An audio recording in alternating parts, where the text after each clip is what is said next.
Hey, what's up, everybody? It's Jalen and Logan today here with New in the Lou. This is our first episode. We're starting on opening day. We're going to break down the games. We're going to get into some Cardinals baseball and give you all the sports news that you want to hear. So today I'm joined here with Logan. Logan, opening day. Let's hear your Yeah, thoughts. dude, it is here. It is here, and it says something that the 28 of the 30 teams are playing today. Yes. The Only, I only think it's only one game tomorrow. the only one that's not playing today is the Rays because they have not finished setting up in their minor league affiliate park. Yeah, that hurricane took out their stadium. I know it takes a long time to build one. Mm. But man, we have a lot of good pitching matchups today. We've got Paul Skeens versus Sandy Alcantara. We've got there's a lot. There's so many that I can't remember. Yeah, we got Sale and King for the Braves and the Padres. That should be a good matchup. You've got your triple crown pitching winner, and I believe Tarek Skubal's on there somewhere. I believe he's facing Imanaga. Is it? I think I believe I don't see it in the outline, but if so, it's cool. It's cool. that's a Let, good. let's get to the one part that matters, though. Yes, Cardinals. exactly. The Cardinals are home for opening day, and Jalen, dude, this lineup is atrocious. I agree. I'm not It is gonna so oppose that. bad. You go from having Mason Wynn, your leadoff batter last season, to having him bat in the 9 hole. Which I do find that kind of crazy. I don't think that's where he belongs at all. I don't think anybody does. If anything, if you're trying to avoid same-handedness, because I get it, Wynn's slash line versus righties last year was not that good. It was mediocre at best. But have a guy like Victor Scott batting a 9 hole. You want that speed. I get it. Wynn still offers you that speed, but you have a guy like Wynn who can produce in the 1 hole. He can produce in the leadoff. He's shown that. And now we're bumping him all the way down like he's a goddamn fucking rookie. What the fuck are we doing? Yes, I agree. I enjoyed watching him last year. Like he's He such was a great guy to watch. he was electric. The Yeah. dude literally had the biggest bounce back from a mediocre like September call up in 23 to he was the best defender on the Cardinals. I agree. Yes, I agree. And I would like to just bring up a quote from fucking Justin Turner for some odd reason. The man literally said in an interview one time, "Oh, the kid throws the ball so fucking hard. He's gonna make so many fucking errors. Look where you are, motherfucker. You're on the goddamn Chicago Cubs now." Yeah. But anyways, going from that, Jalen, let's hear that lineup today. All right. So starting in the first position, we have Lars Nootbaar, Wilson Contreras, number 2, Brendan Donovan at 3rd, Nolan Arenado at 4th, Alec Burleson 5th, Herrera at 6th, Jordan Walker in the 7th position, Victor Scott in the 8th position, and of course Mason Wynn is in the 9th position. What do you think about Jordan Walker at 7th right now? So I think, especially after him and Scott both learned from Ludwig last season about how to like change their batting stance, I think they'll be fine. I think they'll be a-okay. I think we're gonna see a version of Jordan Walker that we have not seen yet. I agree. I am predicting this man has at least 15, 20 home runs this season. Yeah, if it's going to be any year, I mean, it has to be this year if it's going to be any year. I think he knows that. It's his junior season now. The man has it. We all know he has it. It's the fact that everybody is counting him out and still counts him out to this day that is the reason why like his confidence went from all the way down. I agree. I'm actually glad you brought that up. I can't remember which player it was, but I watched a documentary on Netflix. Mm. I don't know if you've seen it, but it was about a player, big contract, and he just wasn't producing it all, and his fan base was booing him every time he came out. Do you know what I'm talking about? Bobby Bonilla? I believe so. So That's a conversation for another day. yeah, Let's keep on with this Cardinals talk though. It's like I'm fine with Newbar in the leadoff. It's just the man can get on base. It's can he hit home runs this season? Because last season, I think the coolest home run he ever hit last season was the one the man literally hit, and it was a couple rows in front of me.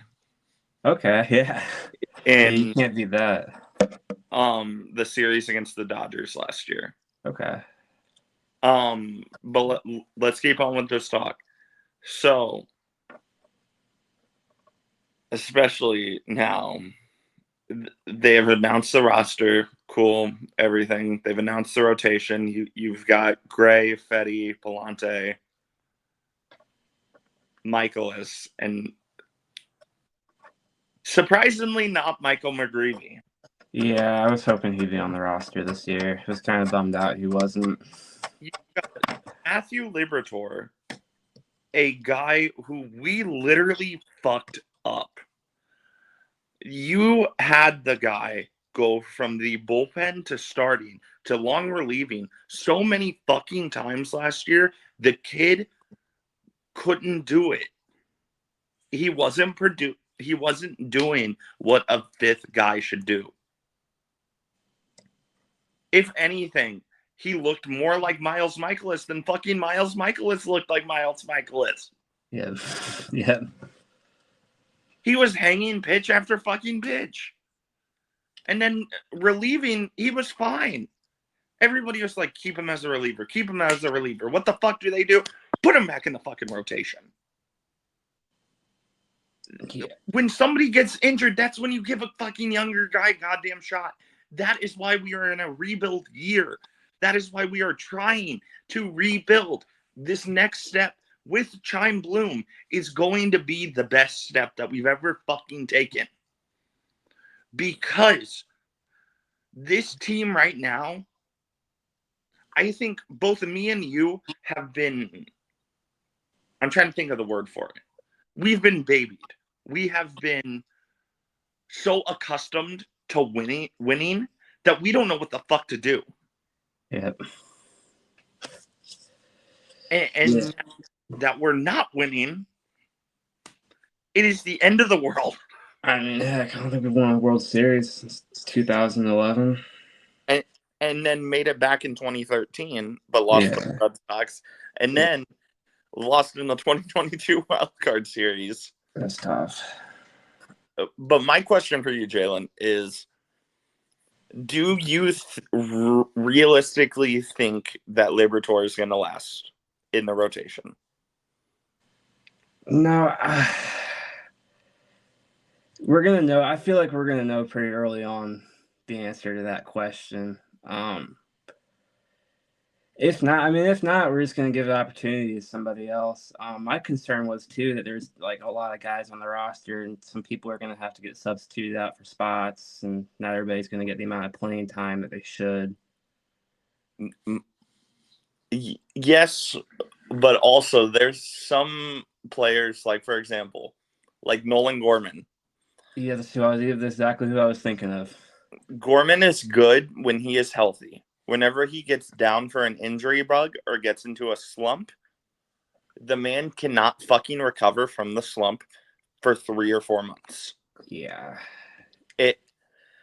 It sucks because the kid has potential. He is a 30, 40 home run guy, and we haven't got to see him play more than 100 games. Yeah, injuries are definitely prone. That's the same with Newt Bar too. He was injured last year a lot too, and That's why we didn't see much of him. Is yeah, because I don't think he did bad. Whenever he was in, when he wasn't injured, I enjoyed watching him. I mean, I think oh yeah, yeah, he did great. I he thought just he Newbar's electric. He's the type of player that you need on your team to get that energy going. I agree. And whenever that's not there, you don't have a guy to do it. Maybe Mason Wynn, and, Yeah, and maybe he's a strong suit. But it's like, I mean, he kind of has to. Somebody's got to pick up that role. so I want to kind of travel into this next one that is my favorite one to talk about. All right. How the fuck did Michael McGreevy not get this goddamn starting role? I agree. I was banking on him having a starting role since he made his MLB debut last year. McGreevy, especially, looked perfect against a team that is supposed to be one of the best teams on paper, the Texas fucking Rangers. Actually I went to that game. That was my best game actually I went to all season last year. That was my favorite game I went to. The dude literally, what was it? He pitched like 6 or 7 scoreless. Yeah, I think he may have led up. I think there was one run that was led up, but it was like if it was like in the fifth or sixth. Like it was. But still, the dude in his 3 games was 3-0 with a what did I say? Like 1.9 or Yes. Yeah, I think it was.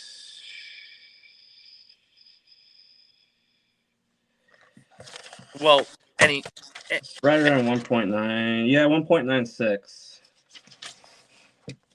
for a kid Come that on. for a What kid, are we doing? oh my god. It's frustrating to see it because the dude is so good. I agree. And I get it. So I take it you probably do not know a lot about Chime Bloom. No. So Chaim Bloom was the general manager for the 2020 Rays. He was the general manager for the Red Sox for a long period of time. The man knows how to build an organization. He knows something that Mozeliak doesn't want to fucking do right now, and that's spend money. Exactly. That's a big problem. It, there was a comment from last year that pissed me off so much that the DeWitt said that, oh, tell them not to come. We'll just cut payroll. You greedy motherfuckers. Exactly. It's the fact that you guys are not giving us what we want. Yeah, it's a tough organization. It's the just compared to others. And it's like, especially, you have got former Cardinals out there now that are succeeding so much. Look at Jack Flaherty, just won a World Series ring last year. Look at Tyler O'Neill. He's going on potentially one of the greatest historic streaks now, which we would have talked about if we had more time. Yeah. But it's he has now hit a home run in 5 consecutive opening days. He's going for number 6 this year. Yeah. Um, I'm excited. I'm watching today. I'm watching just to see if he hits a home run. me too. Me too. Because I know first game, the first pitch is going to be at like 2, I believe, Okay. and It is the. I'll actually tell you real quick. You got Brewers versus Yankees, Peralta versus Rodon, and then Cardinals first pitch is going to be 3:30. Yeah, I'm gonna be working, so I'm watching it at work. Hey, Multitasking at its finest.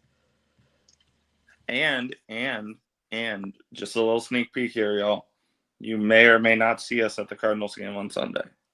Possibly, we may be there. Possibly. Also, I just want to really quick. Do you think McGreevy gets brought up this year? Because I'm sure there's going to be at least. I'm thinking Gray is probably going to be injured for a little bit this year. He might. I know he's had some problems with his arm this year. I don't know if he's really going to be injured this year, but I don't know if he's going to be fully healthy either. I think if Liberatore does not produce like how they expect him to, which I clearly don't see it, I see them bringing him up maybe in late May, early June, Yeah. because the fun thing that you can only do so many times is send a person down so many times in their contract before they become before they get put onto the waiver wire. Mm-hmm. Yeah. Which I may or may not be hoping we do that with Liberatore, but What happens, it happens. Could be a good thing. there is something that I wanted to bring up that I unfortunately did not put in the thing that you had actually sent me. And All right. the fact that former St. Louis Cardinal Vince Coleman stated in a interview that this man would like to be a coach. Man, I would not. I would not be opposed to that at all. Like that would be great. I wouldn't either, especially because you're looking at a guy who, whenever he did play, the man was a, a base stealing machine. Yeah, which I don't believe the Cardinals really don't steal that much from what I've noticed. I don't think they have a lot of steals. His first season, Jalen, 110 stolen bases. Oh, If that says anything, dude, I yeah. I want that on this coaching staff. I want, I agree. and yes, am I one of the crazy motherfuckers that wants Yachty to come manage? Yes, Oh, I am too. Yes. because, dude, having Yadier Molina be your manager, it's something that needs to happen. I agree. I don't know. Did you see that he stated that he would coach? I mean, I think he's just I want to be in coaching somewhere, but he was like, I'll coach the Cubs if I have to. Mm-hmm. Just yeah, I think one even both. I don't know if you can get kind of a manager and coaching position out of both of them. Maybe that would. I don't think anybody would complain about that. So I do have a question. Maybe yes. Do you think that we see JJ Weatherholt at all this season? So, would you like me to deep dive into who JJ Weatherholt is? Yeah, you just give me a. So, JJ Weatherholt is the Cardinals 2024 MLB draft pick. We picked him with the number 7 overall pick out of West Virginia. Okay. He is a shortstop, but I have noticed they've been having him play second base for a few games. I could really see the Cardinals making a move, and he gets called up in September, because I hate to say it, St. Louis, but fuck, it's going to be another goddamn postseason this September. Yeah. Uh, Yeah. I mean, if he's gonna bring some offense, I mean, or some defense to the team, it, it's not a bad bet. yeah.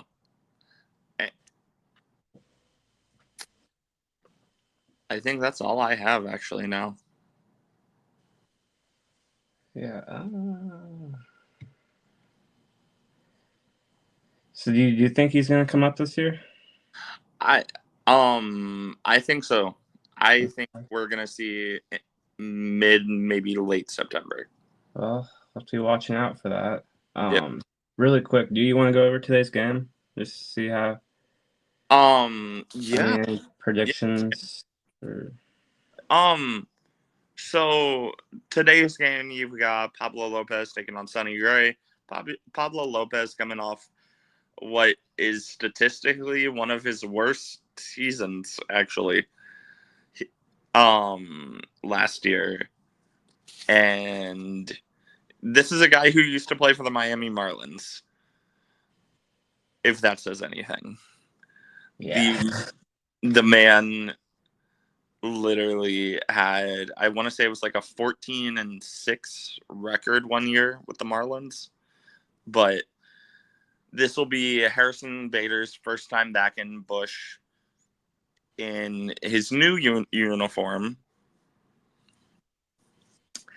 We are going to see a bunch, and when I mean a bunch, we are going to see a bunch of things happen. Not anything like Jordan Walker's MLB debut whenever he hit a 110 mile per hour fastball and fouled it off, and it literally broke a kid's hand that was sitting next to me. Poor kid. Dude, Could have been you. it could have been me. But no, we're gonna see. It's fun. It's back. Battlehawk season is back on the 6th. Blues are fucking killing it. Yep. Life is good. It's great to be a St. Louis fan. I agree. And any closing thoughts, Jalen? Yeah, do you got a score prediction for today? What do you think? I am going. Unfortunately, I am going 6-5 Twins. 6-5 Twins. All right. I was thinking 4-2 Cardinals. I'm kind of just banking on it. I want them to win. If it wasn't opening day. We'll have to see. Yeah, so I'm gonna take I'm thinking it's how it is. But I think it's a good game today. I mean, hoping we see a lot of hitting. I'm just hoping the defense is there for today and the rest of the season. I'm hoping, man. I am hoping. See, got Arenado back, so we'll see how he produces this year. Oh, that's another thing I forgot to talk about. Like the whole Arenado situation this past winter, I hated it because it Yeah. brought that guy's morals down so much. We'll talk about that in the next episode. Got something to prove. We'll see how he does. Alrighty. Well, I tip my cap to y'all. yep. Thank you guys for joining us. Thanks for getting on, Logan. And it's our first show, so we're gonna have more to come. They're gonna improve. We're gonna bring you guys all the details in baseball and St. Louis sports. Alrighty. See y'all later.